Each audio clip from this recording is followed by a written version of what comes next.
It was this moment that I knew Western heroes aren't heroes. Because Mojo Jojo didn't deserve that, and most villains don't deserve what happens. Once you caught Magneto's backstory, you realize he was just Gandhi forced into war. This man's only crime was recognizing that it was a health code violation to have rats in the kitchen no matter how good of chefs they were.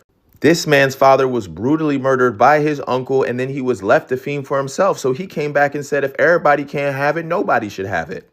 Count Dooku had many sins, but let him without sin cast the first stone. He was absolutely right about the Jedi and their inability to get over their own hubris. And in a world where there was no gray, what choice did he have but to go all the way in? Side note, what Sith turned to the light side when given the opportunity? Not one. Darth Maul got cut in half and he was still ready to run the fades.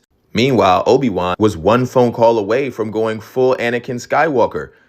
Literally, he said all he needed was the call and he'd have left the order. And that's like one of the things we just don't talk about. How is it that in Star Wars, we all think the Jedi are heroes, yet they continuously and constantly have people go to the dark side or break the rules or only didn't break the rules because it just didn't work out?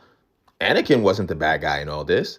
Merriwam took one look at us and said, these guys are ridiculous. I'm going to treat them like cattle. This guy wasn't great, but lobotomizing an entire group of people because you love them and don't want them to go up against you is chill?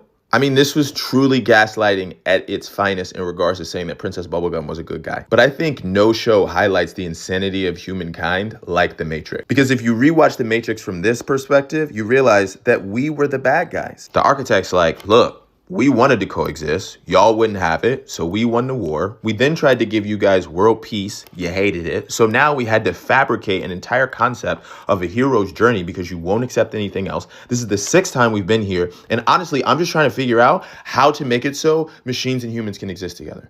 And we're like, man, we really got to escape the Matrix. In real life, completely missing the entire projection of the story. Once you become the villain, whether or not you deserved it, you're the villain in people's heads, and they're going to decide that they hate you. So you can either get the bad, or you can ask too many questions to the point that you get so angry that you start using the thing that people said was what made you the Dragon Warrior, and then they throw you in jail, and then when you pull back up, they still won't answer you, and then eventually you find the person who was the right person, but it wasn't even the thing that you were told would be the reason that you would actually win. You know?